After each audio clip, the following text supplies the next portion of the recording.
Found out my partner had another relationship. We tried to reconcile, but I am walking away. I, 47F, found out my partner, 59M, of 7 years has been having a secret relationship with a woman in another city. It was going on for at least 8 months before I figured it out. 4 years he's traveled researching a book, and I guess he was changing his location settings to his iPad and leaving it his hotel. I started noticing that sometimes my texts went unread for a long time, or he didn't answer my calls, and noticing those were times he was in a particular city. Sometimes his location didn't move from the hotel for an entire day. When I asked him about it, he would say he was in the zone with his writing, or having trouble with his phone. Or he'd say, "What do you mean?"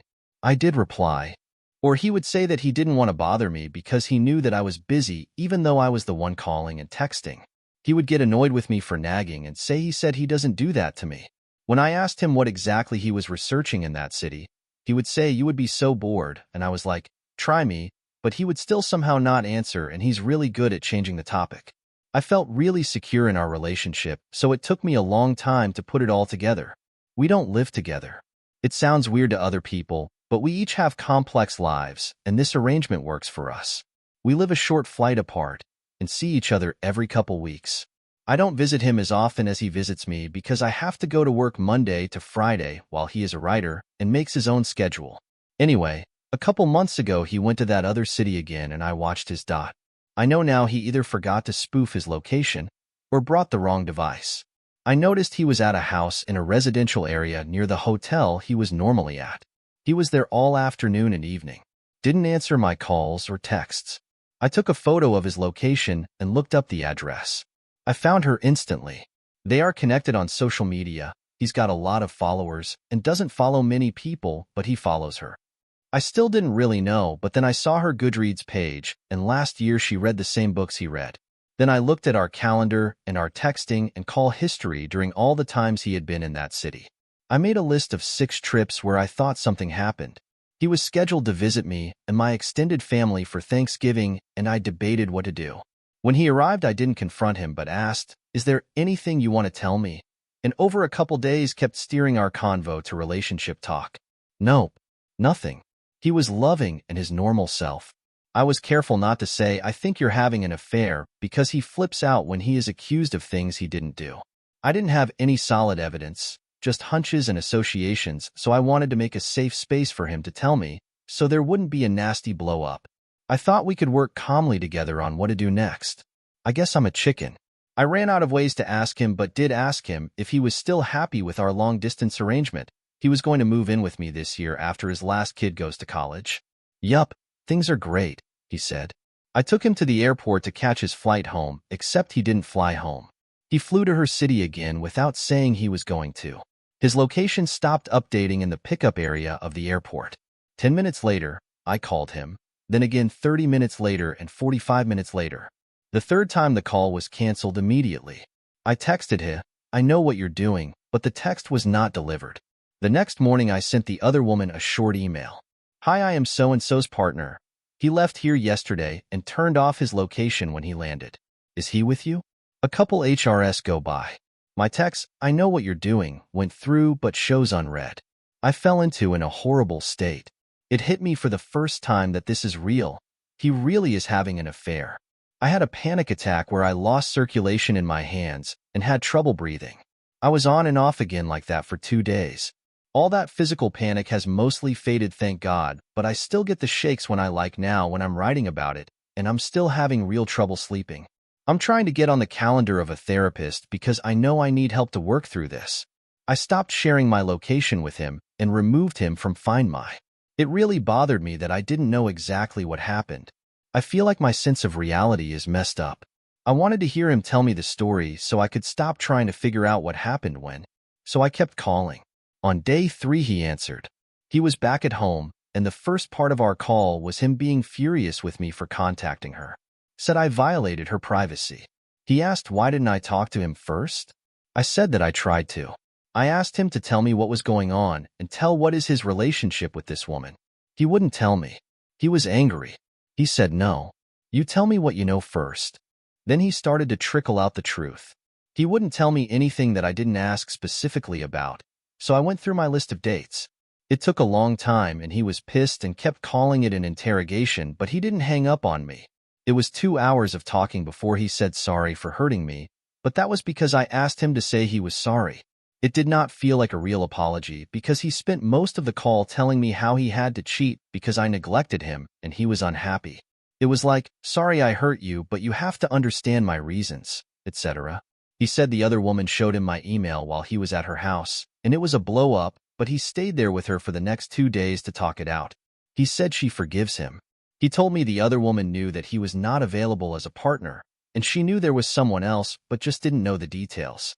This seems unlikely to me given how devastated he says she is. He said, you dropped a bomb on her. I said, he dropped the bomb on both of us and pointed out that it sounds like he lied to her too. The word lied made him lose it. Don't use that word. That's your story. You aren't listening to mine.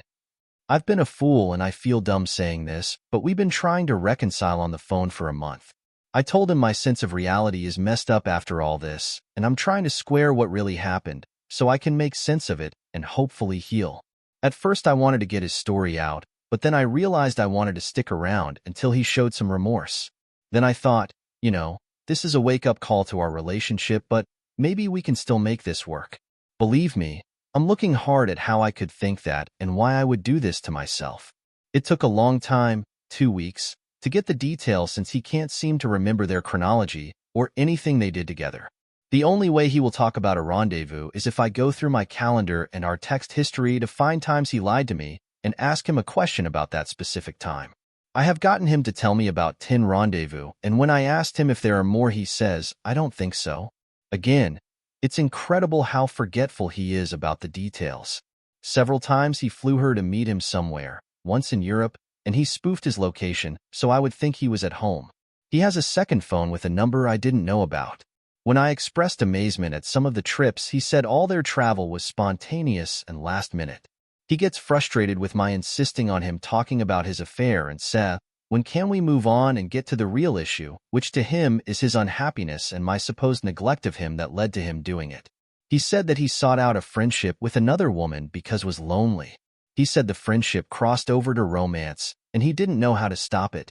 In the beginning, he insisted he and this other woman were only friends until I asked, did you have sex with her? And he said yes. He said he didn't really want to travel with her, but he traveled with her because he couldn't travel with me. He says this other woman is not a serious relationship, and he still wants to be with me and go to couples counseling to work out our issues. One of our first conversations when we got together years ago was him telling me about how important fidelity and trust is to him. We were on the same page about that. We aren't married, but we are exclusive. We share location, and if I go somewhere in the evening, I send him a photo of who I'm with. If I go anywhere I don't usually go, he will call or text me right away. I thought this was love, but now I wonder if it was control and projection on his part. As far as I knew, we've been in a committed relationship, but the last couple weeks he has said, well, we aren't married, and he didn't think of himself in an exclusive relationship. News to me. I haven't known what his relationship with the other woman since the reveal, but I'm paying attention to everything he says now and listening to my gut. He let slip a few days ago something that she said to him, which means that he has talked to her. I asked him, what is the nature of your current relationship with her? He paused and then told me they are still in touch, and they talk on the phone every few days. He said he is helping her with some admin stuff he has experience with, and she is helping him see that what he did is wrong. I was angry but tried to stay calm and said as firmly as I could, I can't control what you do. I can't control if you continue your relationship with her, but I can control what I will accept. I will not accept you remaining in contact with her if we are going to salvage our relationship. He got angry and says her friendship is important to him, and they started out as friends, and he doesn't see why that can't continue. He said, I need friends. You have friends, and I don't stop you from seeing them. I said, this is not a friend. This is a serious romantic relationship you developed with another woman behind my back and then lied to me about. Again, he doesn't like it when I use the word lied, and it's a surefire way to make him start talking over me or hang up. He said when I use words like that, like the word lied or cheated, that is me telling my story again and not respecting his story. I said, well, you did lie to me. How can I trust you? He said that if I don't trust him after all these years, then we have a serious problem.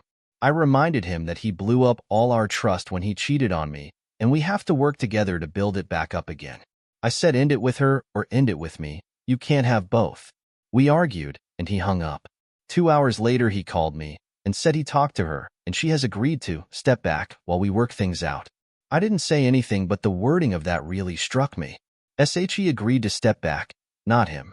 This is when I did a bad thing. I have his web hosting passwords from when I made his website for him. I didn't use them before because I know I would be betraying his trust, and I knew he would be so angry we wouldn't be able to come back from it. I decided that want to know the truth, and then I will walk away. I read all their email correspondence for the last year, and no surprise, he's still lying to both of us. She never knew he had another relationship until I sent her that email. He instigated the relationship and pursued her. I learned there were more rendezvous he didn't tell me about, and the trips they took were not spontaneous. They were planned weeks in advance. He arranged the trips and the hotels and bought her plane tickets. There are outgoing emails to her since D-Day, the helpful life admin stuff he mentioned, sharing links and news articles, etc., but there is no relationship discussion from him in writing. I think he saves that for the phone. I think he's been trying not to leave a trail, and I realize that he also no longer replies to email I send him either. However, I read her emails to him replying to stuff he has said, and it's easy enough to see they have also spent the last month reconciling. Sounds like he is all apology and remorse with her while painting me as unstable and our relationship as uncertain and on again off again. She is very supportive and is waiting for him to wrap it up neatly with me so that he can return to her with a clear conscience. I learned they are planning travel for this coming summer. I can't tell him what I know or how I know it, and I think he might even try to press charges. I feel bad about myself for spying on both of them, but at least I have the truth now. I'm taking what I know and breaking off contact. That's my story. I don't want to hear any more of his.